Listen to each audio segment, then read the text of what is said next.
So in terms of our 10 principles, as a reminder, once again, mainly we're going to be hanging out with 3 and 4 today. Organisms are chemical machines that run on energy, and we'll be spending more time thinking about how they're chemical machines and what chemicals or elements are involved in that machinery compared to energy, although that'll be part of it as well. And then we'll talk about this principle that chemical nutrients cycle repeatedly while energy flows through an ecosystem. And you could probably make an argument for number 2, kind of lurking in the background once again, in the way that the sun and its energy and intensity is going to affect things like precipitation patterns and hence water availability at a global scale. And that's mainly what we'll talk about for the first half of today. Where is water, its availability and distribution, how that affects plants and animals in a very broad sense. And then we'll talk about climate change once again, but this time looking at water availability, not so much about temperature. So how is climate and precipitation, both frozen and not, how is that changing with a warming climate?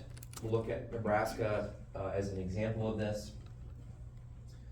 We'll then get into some important properties of water and how that interacts with ecology, and then the ways that those properties of water also make it really interesting if you're looking at specific salts or elements, nutrients, and then pH as well. So how does water interact with chemistry? What does that mean from an ecological standpoint? All right, so that's the plan, and we'll see how far we get.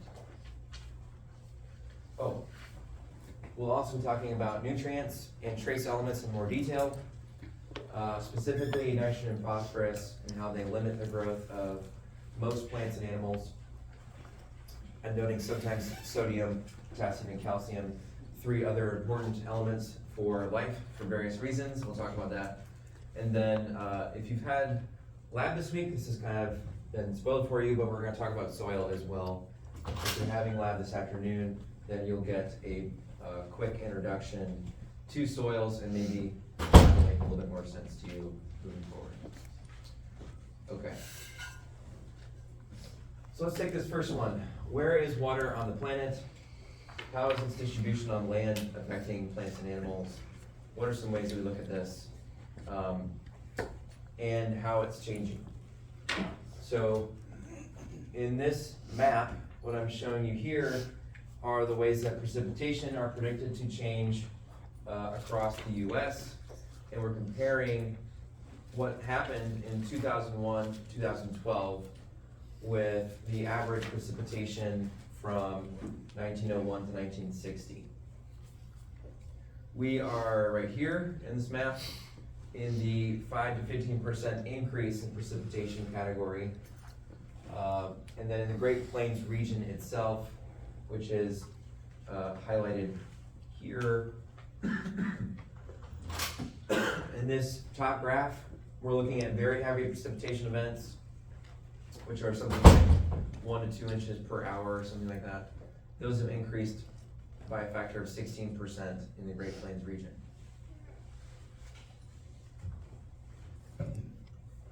So this area of the continent, or the US, seems to be getting wetter. Great Lakes region, eastern US, they all seem to be getting wetter relative to the first half of this century, with drying out happening in other places like the Southwest and a little bit in the Southeast as well.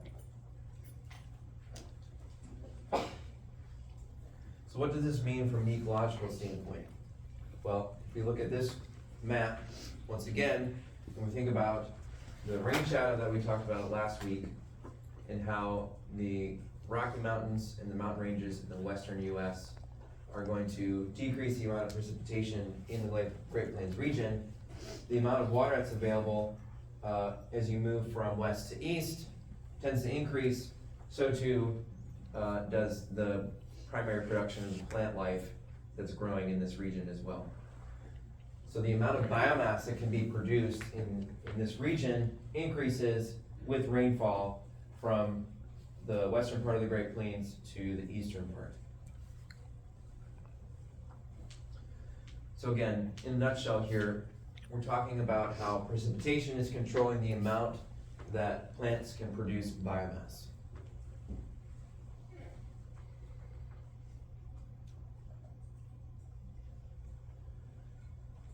Now, it's not just plants. Of course, plants are intuitively, we know that they need water. We've talked about that for a long time, I'm sure. But we can also look at distributions of animals like this wild hog and relate that to its density and precipitation. So what we're looking at here is population density of this invasive mammal in relation to where rainfall is quite high. So you can see that its density falls in the tropics and in the southeast here where we have a fair amount of rain. In areas where there's less precipitation, we don't see quite as many of these hogs. Right, so again, a global pattern where we're linking up how much precipitation there is with the abundance of certain animals. In this case, we're looking at an invasive species. We could do this for other animals as well. Similar patterns might arise. Okay, questions about that?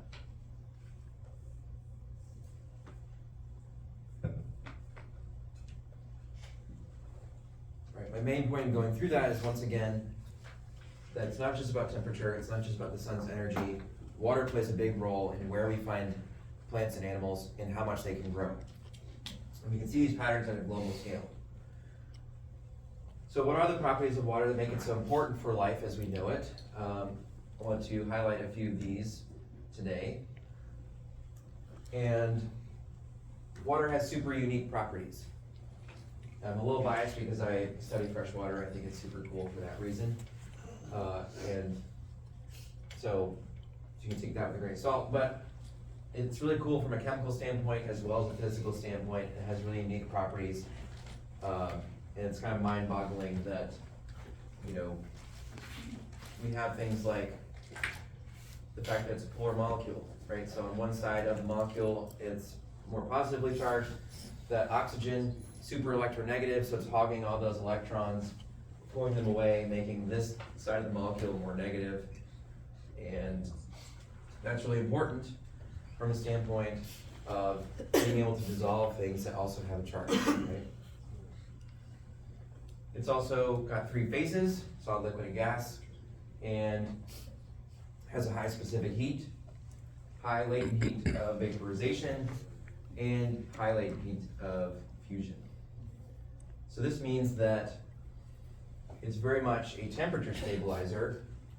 And think about what we talked about with ocean warming on Tuesday, right? So I mentioned that warming on average is happening to a higher degree in air temperature over land compared to the ocean, about 0.9 Celsius compared to 1.3.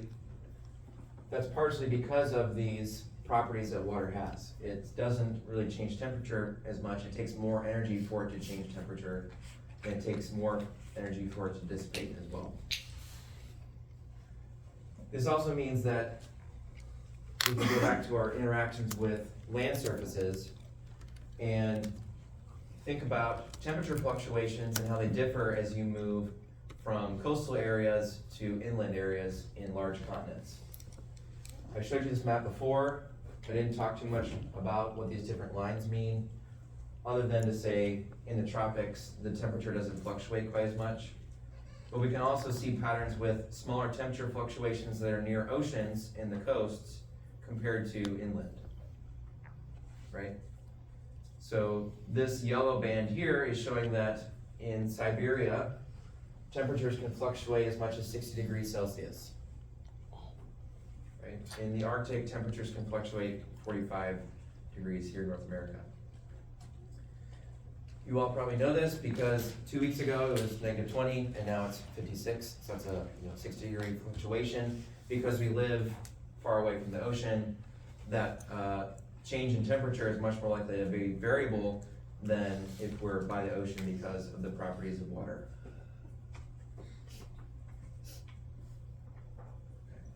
Questions about that? What was the reason that it got so cold?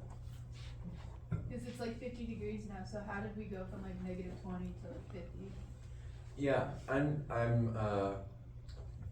if you'll allow me to speculate, because I'm not a meteorologist, I think part of it is related to the so-called polar vortex. And so different pressure systems and their ability to push that polar vortex up or down from where we are. So I don't know which one is which, but 2 weeks ago there must have been a pressure system that allowed the polar vortex to descend further south than it normally would. And then we had -20 degrees Celsius weather, and now we've got a different pressure system that's pushing warmer air up from the south. Again, kind of speculating here, but I think that's what's going on. Does that make sense? Does anyone have a better explanation? Okay. I would say, I think we no longer have our climatologist on campus, but, so I'm not sure who to refer you to actually answer that question in more detail, but, that's my best guess. Other questions?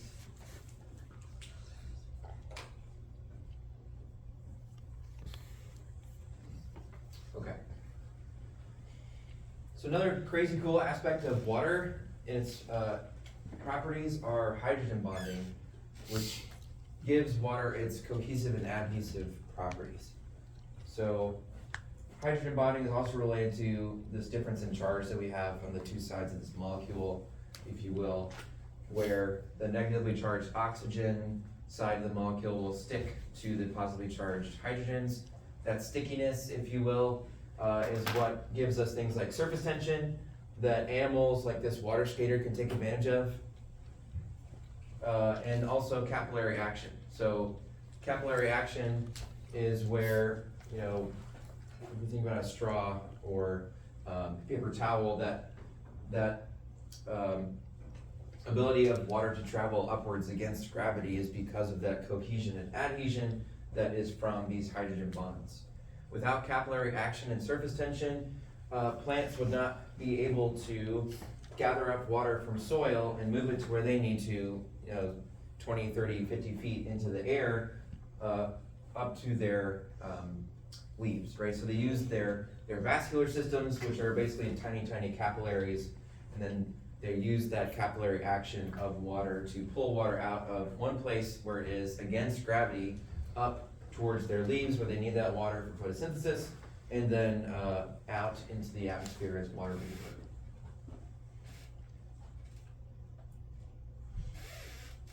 All right.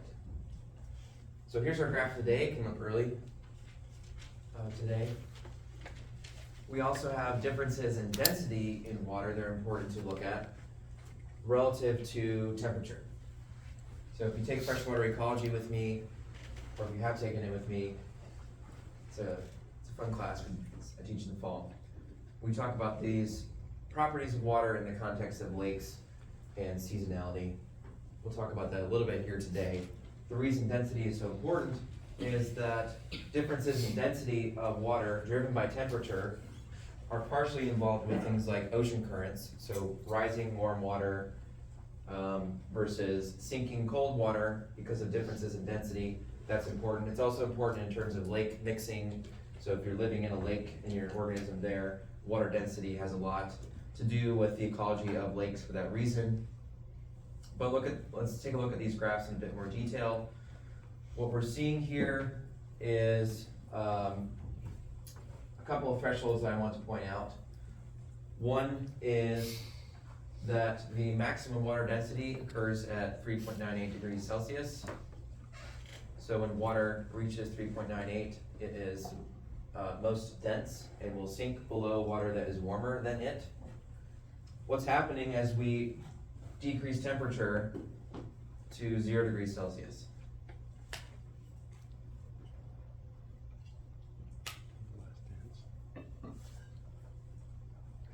I know you're thinking it. Yes? Freezes? Yeah, so water freezes once you get to 0C, and its density also decreases past that threshold. So once you get ice, you get something that's less dense. Ice is less dense than water, liquid water, I should say, and that's an important aspect of ecology as well. You know, things like Arctic ice, how do animals deal with icy seasons, how do they deal with it in lakes? These are all properties of water that animals need to either deal with or take advantage of, right? And then density also continuously increases per degree Celsius above 3.98. So that's what this graph is showing. Where when you have warmer water, it becomes less dense.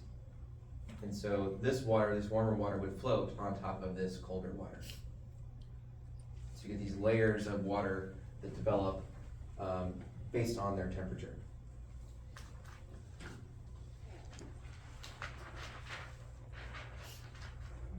Questions about that? Did I convince you that properties of water are important? Okay. So another important factor to consider, especially in the context of climate change, is that water expands when it's heated. And you all know this and you can see this. And this is why we see sea level rise occurring in part. So as the oceans are heated, they will expand and then we get sea level rise. We saw this on the first day when we looked at those different images, the image with the dead trees, looking at saltwater intrusion that's driven by seawater rise, that's driven by heating of the oceans.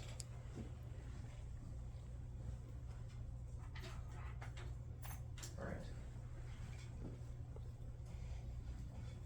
How are you doing? I feel like I'm going a little bit fast. Are we doing okay? Any questions?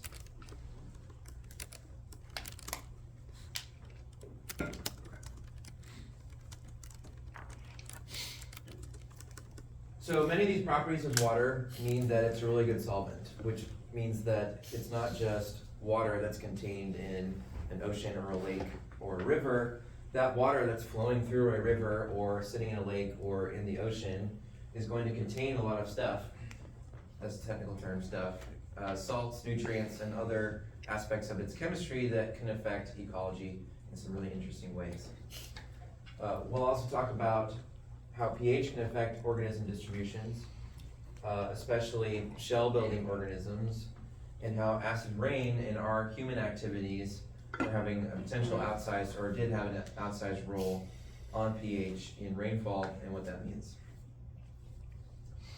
So I mentioned that water is a polar molecule. That makes it a super good solvent, like dissolves like, right? It pulls apart other polar molecules and is responsible for the dissociation of salts.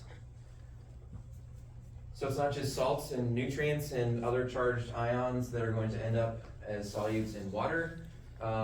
It's important to know that gases can also be dissolved in water, right? So this graph here is showing the solubility factor of different gases, helium, nitrogen, carbon monoxide, oxygen, and methane, relative to temperature, right? So we're layering on top again the effects of temperature on this physical property of water, and that is the ability for it to dissolve different gases.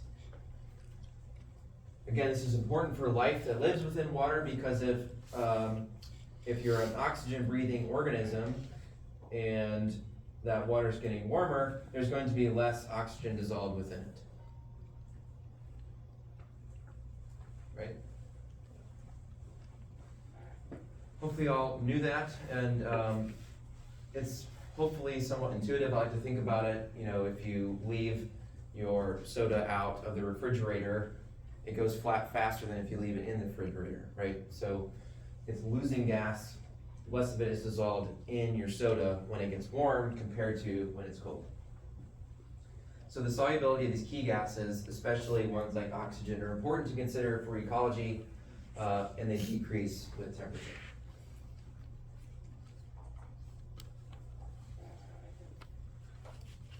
with water and pH, this is kind of the level that I'm gonna be looking for. So if you're sick and tired of acid-base chemistry and you wanna run away, don't. This is basically what we're gonna stick with for this class.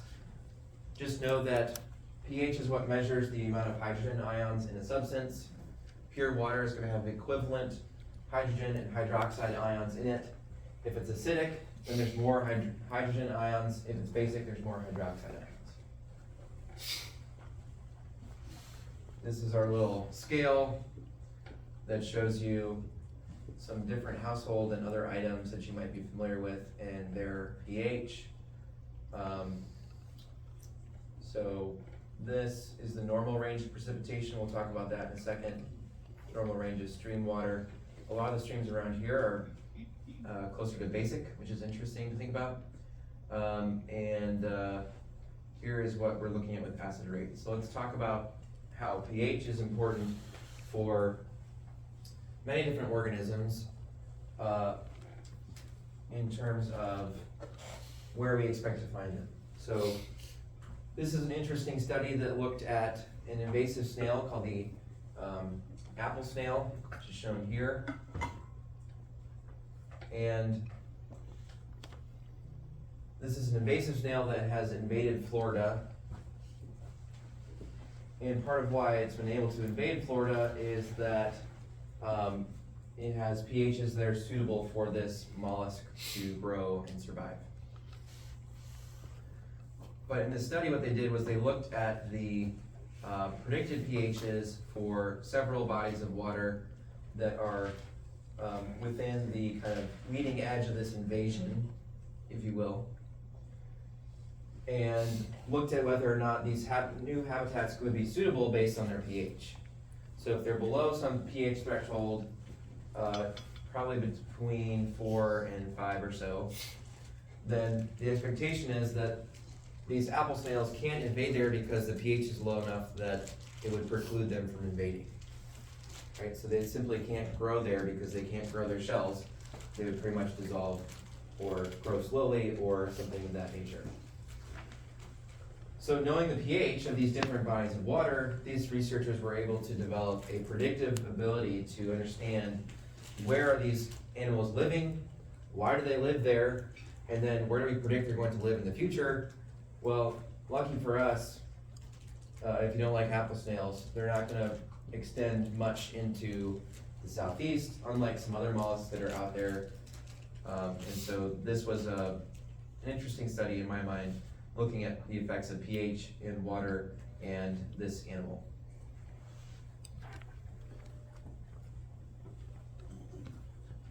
So that's one story related to pH. Another story that you may have heard about is the acid rain and its effects on aquatic ecosystems in the eastern US. This is related to dry and wet deposition of pollutants from burning fossil fuels. A lot of these chemicals and molecules that are emitted when we combust fossil fuels become dissolved in water vapor in the atmosphere. Once they condense and fall back to Earth, they would increase the acidity or decrease the pH of that precipitation, and it can also affect the pH of both soils, groundwater, and surface water where this deposition is happening. Now, note that we talked about those snails and some of the critical pHs related to their ability to disperse into a new range, but there's also lots of organisms that are going to be affected by pH in their natural range, and if there's a big swing in that pH, it could be detrimental to those organisms as well. So, for example, snails, clams, and other shell-building organisms, if pHs get much below 6, that's not good news for them. Things like fish, crayfish, insects, and some others are a bit more tolerant to lower pHs. They can tolerate up to about a pH of 5. And then frogs and perch, for whatever reason, can deal with something at pH of 4. But in some places we were seeing some really big swings in pH, and it was causing all kinds of problems. It's not just in the aquatic ecosystem. This is a fairly famous example of Klingman's Dome in Great Smoky Mountains National Park, where you can see several dead trees here in the foreground that are that died because of this acid rain pollution. So the other part of the story is that it's a big success story in that we noticed that there was a problem, we identified the problem, and then we said, okay, we're gonna do something about it. And I'm saying we like I was around at this point, had nothing to do with it. But again, a good example of how a problem was identified and regulations were put into place to essentially scrub out the acidifying components of the fossil fuel combustion, to the point where after the regulations were put in place in 1991, we saw a stark decrease in the amount of sulfate deposition, especially that was driving this acid rain in the eastern half of the US. So again, a success story of an environmental problem with a clear solution. We decided to get our act together and enact a solution to the problem, and at least the additional acid deposition has basically decreased to much more manageable levels. But many of these ecosystems that received acid rain for decades or more, it's going to take a lot longer for them to recover, and we'll talk more about that later on. Questions about that example? Had y'all heard about it before?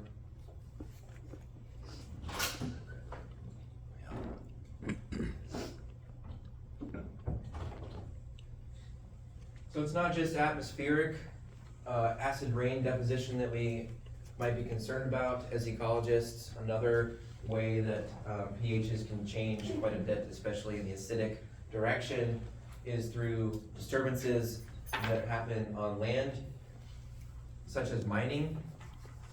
Mining activities are notorious for exposing materials that would interact with water, and then those interactions would release more hydrogen ions, sulfuric acid, dissolved iron, things like this. This is going to reduce the pH of receiving surface waters like this one. This is an example where an entire creek was inundated by acid mine drainage, and its pH was quite low. That has interesting implications for the ecology of these creeks and receiving waters as well.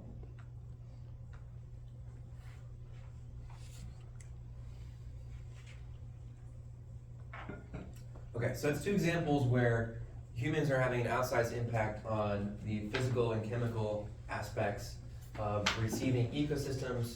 In the examples, we're talking about pH, but water acting as a solvent is something that's been happening for millennia or millions of years, right? And it's also important from the standpoint that it's a chemical weathering agent. So not all of the changes in that are related to interactions with water are necessarily detrimental or negative. Water can also be a chemical weathering agent of Earth's surface, and that means that the minerals and nutrients that are contained within the geology of watersheds, for example, could end up in our surface waters and have an impact on those surface waters as well. That underlying geology can be modified by water to the point where we see unique habitats like this one, which I think this is in France, where we have some clear chemical weathering happening here that's generating these caves, which are super interesting from an ecological standpoint. So water can weather Earth's surface, and it's not always a detrimental thing. Part of what's driving this is weak acids can form, such as carbonic acid, when rainwater is exposed to carbonate rocks like these pictured here, that then chemically breaks down the parent material. And this is one important pathway through which nutrients like phosphorus can enter the biosphere, is through this chemical weathering process. So that means that phosphorus that's locked away in this rock, when it's exposed to a weak carbonic acid contained in rainwater, that's then released into the biosphere and is available to plants, for those plants to use and grow.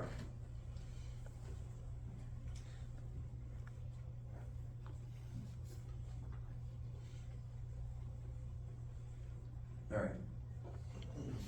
Any questions about pH or weathering?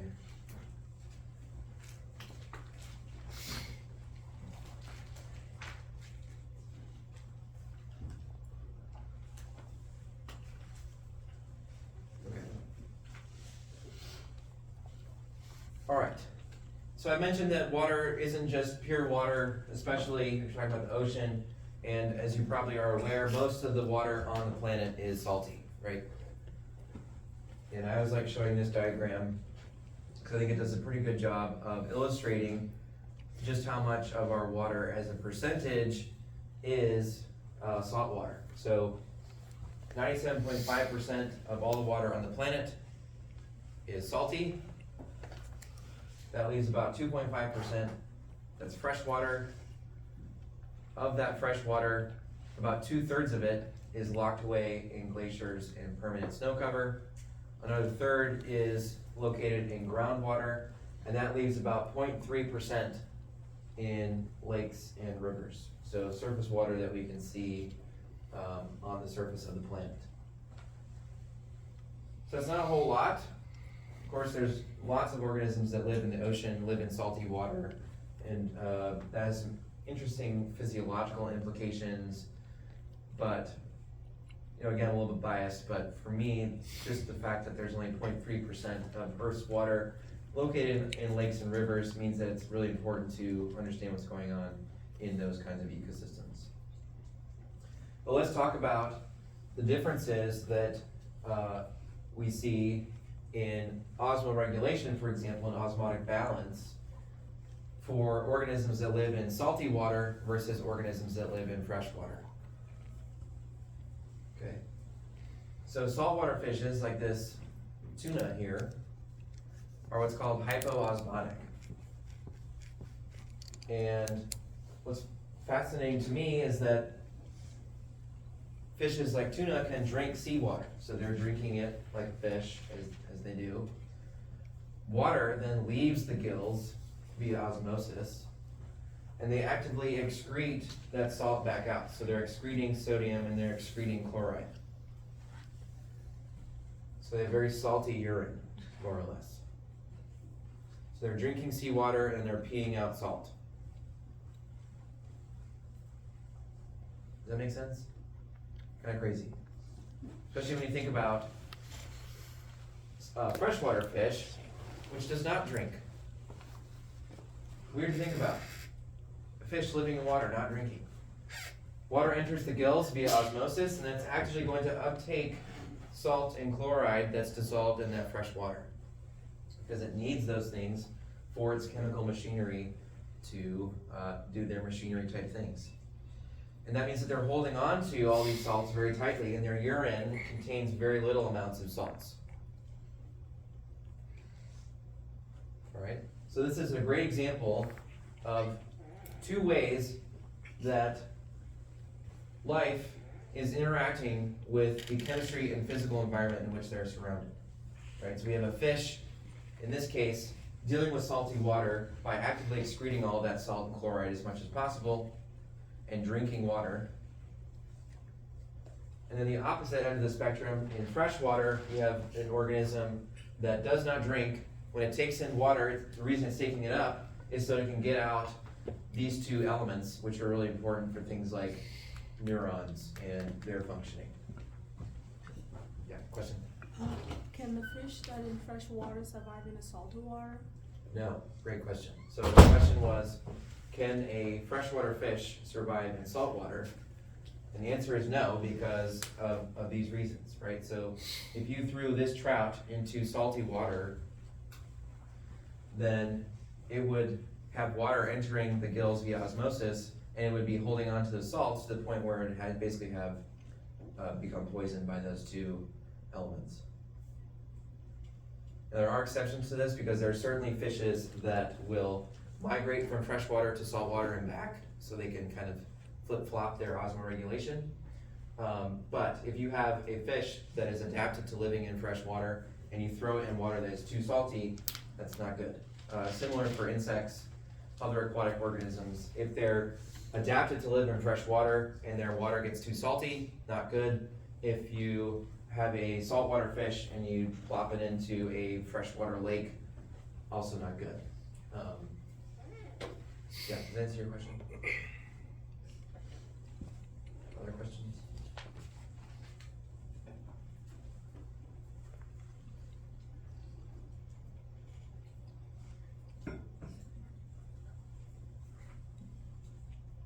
Okay.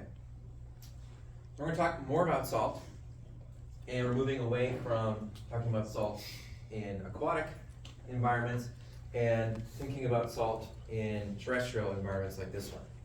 So we're going to talk about ants a bit more today.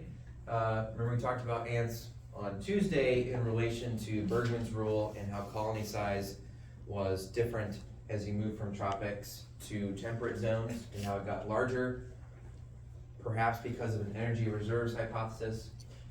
Today we're talking about ants as an example of how salt can be something that is attractive to organisms that live on land as something that they need for their chemical machinery to work properly. So salt is important for lots of ecological interactions because of its importance for chemical machinery.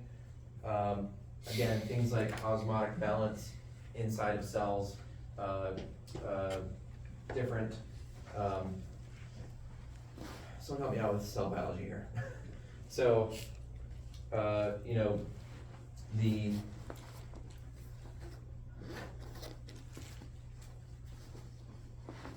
blanking on the concept. The sodium potassium pump? Yes, sodium potassium pumps, thank you. So we're talking about sodium potassium pumps at a really broad scale here basically, right? So why would an organism seek out salt? Why does a deer like to go to a salt lick? Why do ants, are they attracted to salt? A lot of that is related to what's happening at a cellular level, which are driven by gradients of ions across cellular membranes, right? So in this experiment, what they simply did was they laid out these little traps, and they were literally just Eppendorf tubes that were filled with different amounts of salt. Some of them had sugar, and some of them had pure water. And you can see in this experiment that these ants were far more attracted to the salty cotton swab than the sugary cotton swab than the pure water cotton swab.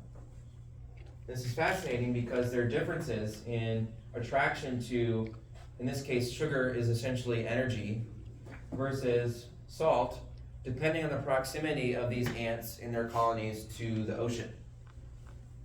So if ants were living closer to the ocean, they were more likely to be attracted to sugar because they could get salt from basically sea spray.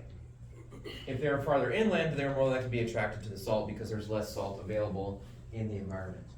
And so the salt and its availability can be an important indicator of, you know, what is limiting the growth or survival of many different types of organisms. This is just one with the ant here.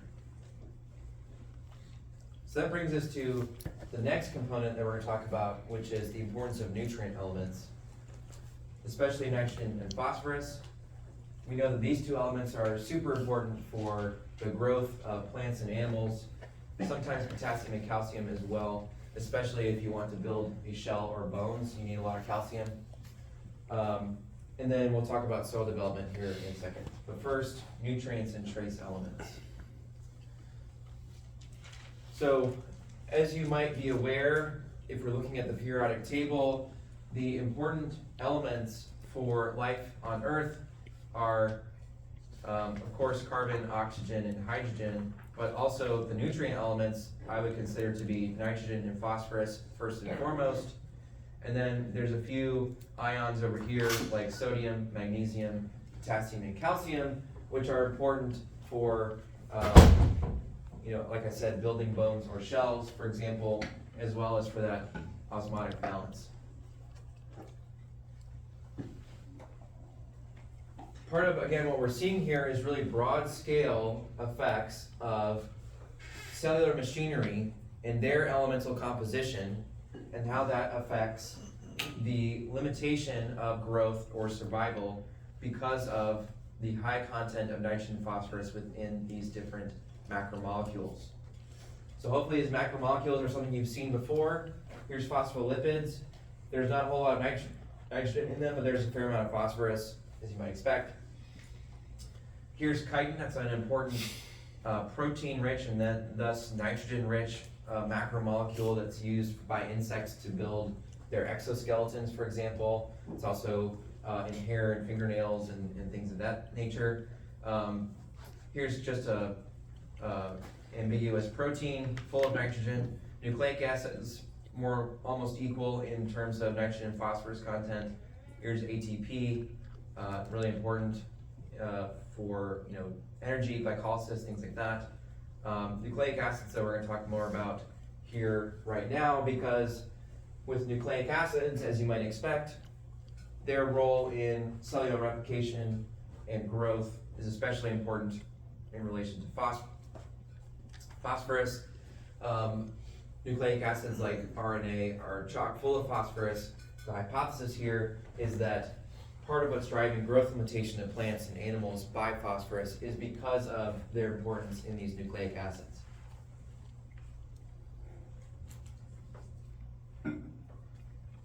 So again, we can see this happening from a cellular mechanistic level to global patterns of growth of plants, for example. This is a study by Elster et al., where the researchers went out and they collated all the studies that looked at plant growth, where they experimented with nitrogen fertilizer and phosphorus fertilizer, and then a combination of both. And then they took all that data and crunched the numbers and said, okay, how many of these experiments where they added nitrogen alone and phosphorus alone and nitrogen and phosphorus together, where did we see increased growth of these plants? They did this in terrestrial biomes, in freshwater biomes, and in marine biomes. And what they found is that across terrestrial, freshwater, and marine, the response of plant growth to each of these elements was strongest when they were added together. Okay? So if there was no response in growth, we would expect none of these bars to be above zero. Because they're all above zero, we're seeing some positive growth related to adding nitrogen and phosphorus as a fertilizer, as you might expect. The somewhat unexpected and kind of cool thing is that we see bigger responses when we add nitrogen and phosphorus together. What the researchers suggest is that what we're seeing here is what's called co-limitation, where you get some growth with nitrogen, you get some growth with phosphorus, but if you add them together, you get more growth than if you add them by themselves. All right, and this gets back to this idea that because nitrogen and phosphorus are contained in these cellular macromolecules, especially nucleic acids, in relatively equal proportions, that if you add them together, that means you're going to bump up growth more so than if you add them separately. So here's an example of what this looks like in a freshwater environment. I had an undergrad student conduct one of these experiments, and we're doing this in the Niobrara River this summer, and last summer we did it there as well. We basically take these cups and we fill them with agar, and then with the agar we add some nitrogen, we add some phosphorus to them separately, and then we add some to both of them together. We put a little glass disc on top of the agar, close that up, let it incubate in the river for a couple weeks. We come back, we collect the glass disc off the top, and then we measure how much plant growth or algae growth is on top of those discs. And then we look at how the nitrogen and phosphorus and the nitrogen and phosphorus together compare to control, where it's just the agar with no nutrients added. Okay, so that's what these experiments are looking at, and that's what they're showing here, where the biggest response in plant growth was with nitrogen and phosphorus together. All right. Questions about that?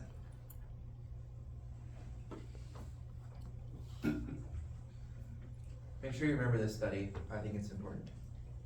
Hint, hint. Alright. So, we talked about these four over here, sodium, magnesium, potassium, calcium, and then nitrogen, phosphorus quite a bit. But those are what I would call the key nutrient elements, the primary nutrient elements. We know that those limit growth. But there's also some interesting trace elements that I want you to be aware of that can play a role in the growth and survival of organisms as well. So molybdenum is one, which is a mouthful to say, but kind of fun. And then silicon is another one that we'll talk about here. We'll take silicon first. And silicon is cool because it's a big part of the cell walls of many plants, including these really beautiful organisms called diatoms here. Many species of algae, like diatoms, use silica to build their frustules or glass cell wall. And so this means that if there's not enough silica around for these glass cell walls to be built, that would limit the growth of these types of algae. And we can see patterns of silica concentrations go up and down in, say, a lake or an ocean where these diatoms live because they're taking silica out of the environment and putting it in their cell walls. And then when they die off in the fall, that silica goes back into the environment in cycles.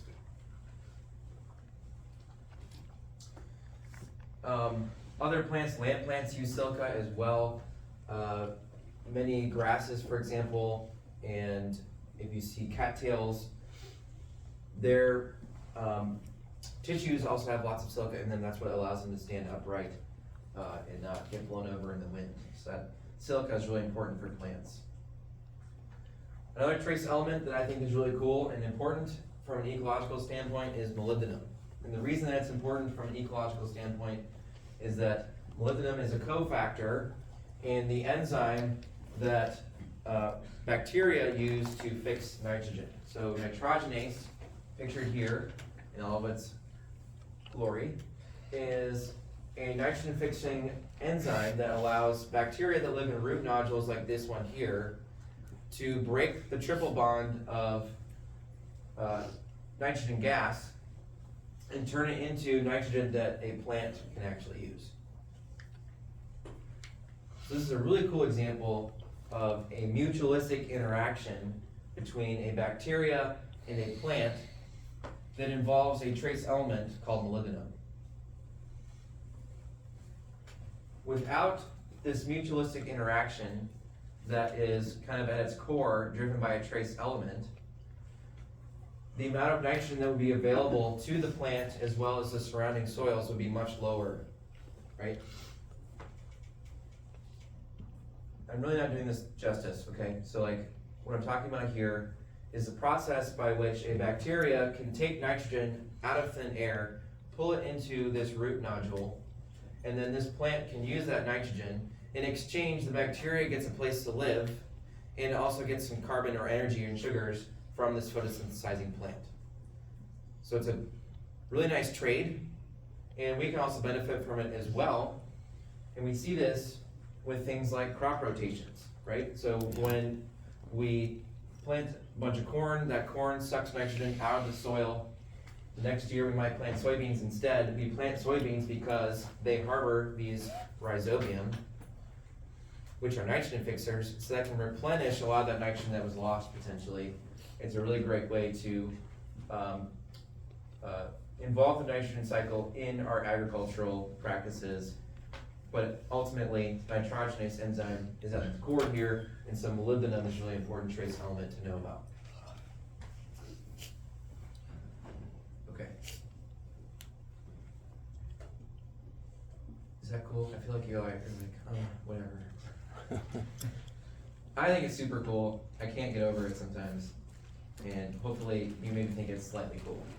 But, okay, so let's get into soil a bit more. We talked about these trace elements. These trace elements are also a big part of soil, and chemical weathering is another way that chemical elements like nitrogen and phosphorus can be released back into the environment, available to the microbes that live in that soil and the plants that live in that soil. So let's talk about chemical and physical weathering, how that involves soil development, and the importance of these 1, 2, 3, 4, 5 different aspects of soil development, which are parent material, climate, organisms, topography, and time, or PCOT. That helps you remember them. So again, if you've had lab, then this is going to be a bit of a repeat, but hopefully it'll be a good reminder. If you haven't had lab, then you're going to hear this in a second again. But soil is earth material by definition that has been worked on by physical, chemical, and biological agents such that rooted plants can live on it. So here we have a picture of some soil where we can see these rooted plants are growing in it. This is by definition some soil. It's important to know that soil is what I would consider to be a living resource. It's a great example of how abiotic and biotic interactions are occurring all the time, where we have chemical and physical weathering of this soil, which is a very much an abiotic process that's driven by geology, interacting with biology in quite an interesting way in terms of the microbes that are there, the meiofauna, or things like earthworms and other organisms like that, as well as the plants that live on top of the soil. All of them are working in concert to develop this soil and turn it into this living resource that we can use to, say, grow crops or things of that nature.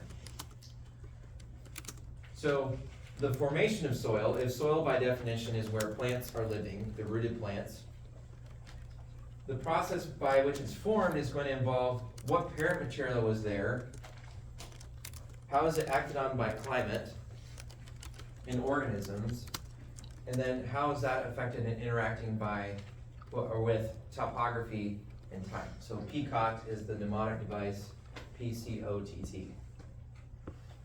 If you know these 5 things, then you can determine the type of soil that will be formed. So you have to know what kind of parent material was there to begin with, right? What's the geology? You have to know the climate. You have to know who lives there, what kind of biology is there, and then topography and time. So let's talk about how we can characterize soils based on, when we look at them, we have to know that underlying that soil are those 5 different things, right? So they started out as some kind of bedrock parent material. They were then acted on by various physical, chemical, and biological agents to then give us the soil that we see when we're looking at it. So one way we can characterize soils is by looking at what's called the soil profile. Another one that we are doing in lab this week is by looking at soil texture. But let's take this soil profile first. So all soils are going to have this layering to them where we can characterize these soils based on what we call horizons. Each of these horizons represents a different layer of soil that has different characteristics that might be important from, say, an ecological standpoint. The top layer here is what's called the O horizon. And the way that I remember this is that O horizon could stand for organic. This is where all the organic material is located. It's organic debris, dead roots, dead leaves could be contained within this horizon. It's all partially decomposed. It's at the very top, 1 to 2 inches of our soil. Some of you may see some remnants of the O horizon in the soil samples that we're looking at this week in lab. If there's dead roots or things in it like that, that would be from the O horizon. Directly below the O horizon, it's called the A horizon. This is, again, towards the surface. It's within the top 10 inches of that soil directly below the O horizon. It's going to be dark in coloration and have high mineral and organic matter content. Under the A horizon, we have the B horizon. This is also known as the subsoil.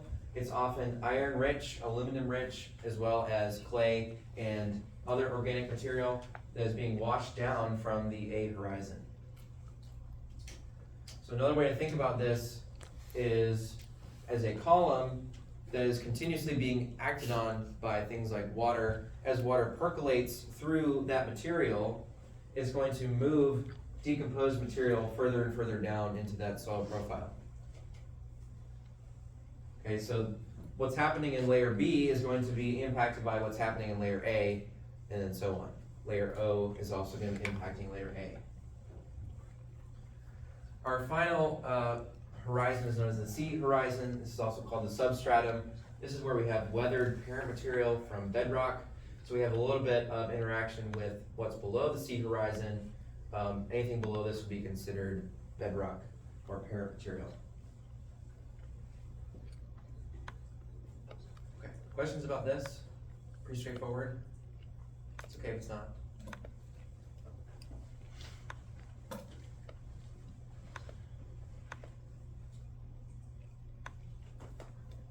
All right.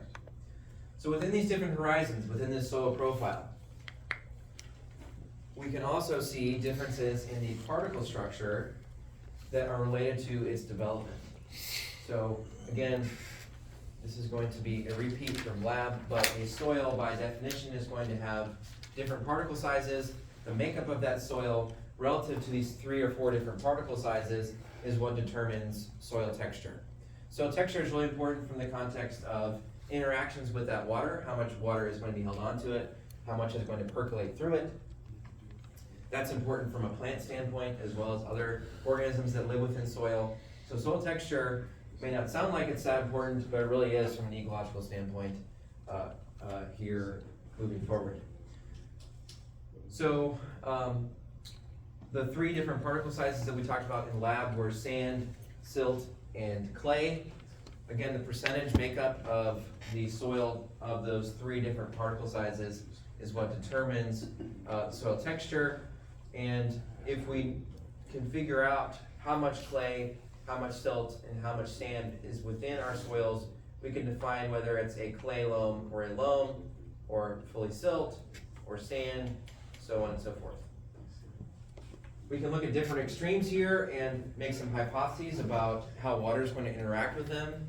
So if we looked at pure sand or loamy sand, we're going to have good infiltration of water, as well as organic matter and nutrients. Those are going to flow through that soil better than in, or I shouldn't say better, but it will flow through that soil at an increased rate than, say, for clay, which tends to hold on to water quite a bit more. So we can see that when we look at different soil textures relative to what's called the field capacity and the wilting point, and then the difference between these two is what's known as available water. All right, so you can see that as we move from sand, which is going to have the largest particles within it, to clay, which is going to have the smallest particles within it. Clay is really good at holding on to water and has very high field capacity, which is the maximum amount of water that soil can hold on to.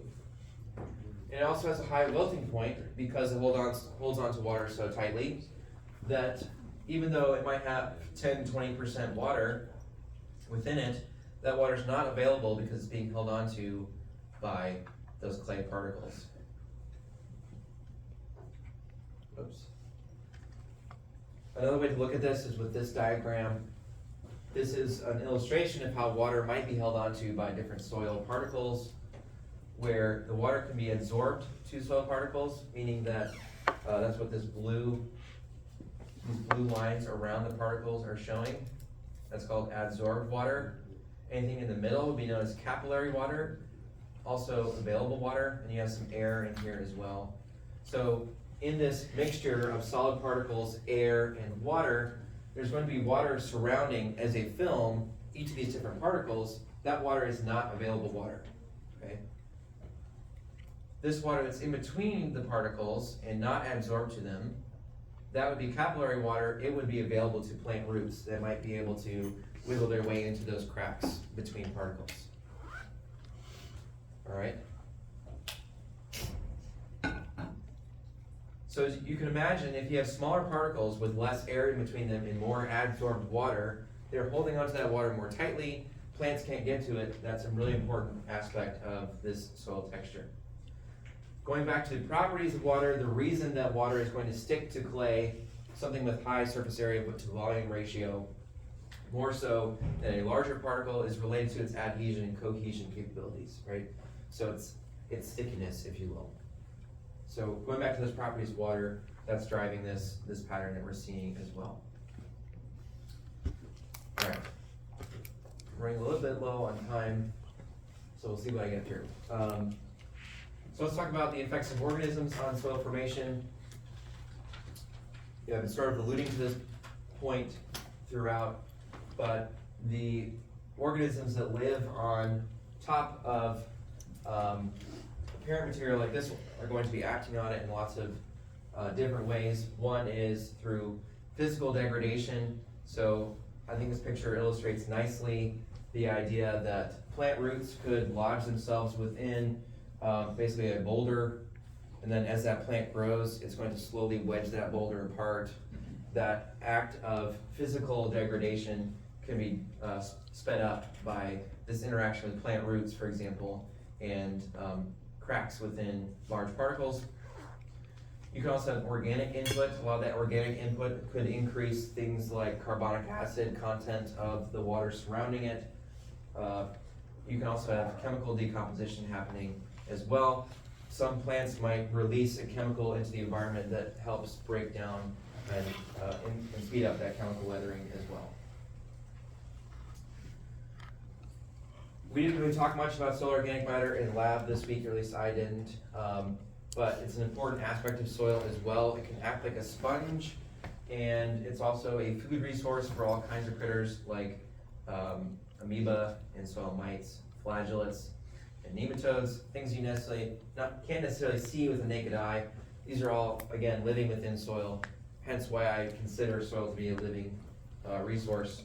They're all interacting with the physical environment and the chemical environment, as well as having an impact on that biology as well.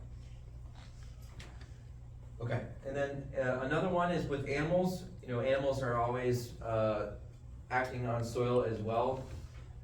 Good example of this would be our prairie dogs here, right? The act of building their complex tunnels underground can also speed up soil formation. Another great example is with earthworms. The table here is showing the amount of organic matter that's processed by earthworms. We can see that it's a lot, right? 200 to 5,000 grams per meter squared per year for native species. This is the amount of organic matter that they're processing. So just by moving around within the soil and consuming it, they are also involved with soil formation in turn. Okay, I'm going to breeze through this last part here just as an overview of the types of soils that we have here in Nebraska. And what I hope as someone who lives here in Nebraska, you're at least aware that we have lots of different types of soils and some really unique soils here in our state. So one really cool example are the lust soils, and that's a very unique soil that we have here in eastern Nebraska. It's this kind of red tinted soil on the very eastern edge. Pretty much anywhere you walk around here, you can see and observe lust soils. These lust soils are essentially leftover glacial silt, and it's been built up into these silt dunes. And we're one of maybe two places where these lust soils, or three perhaps, where they exist on the planet, which is really cool to think about. So this dark band here, and then adjacent to the sandhills, this is where we have lust soils close to us. You may or may not have seen these if you're out and about in town. If you go to Hummel Park, you can see lust soils really easily. Fontenelle Forest has some really great examples of this as well. And then that's the reason that we have what's called the Lust Hills, which extends from this part of western Iowa down into northwestern Missouri. Another really unique soil type that we have here in Nebraska are the sandhills and the sandy soils out there. These are basically just grass-covered sand dunes that we have in the central part of the state.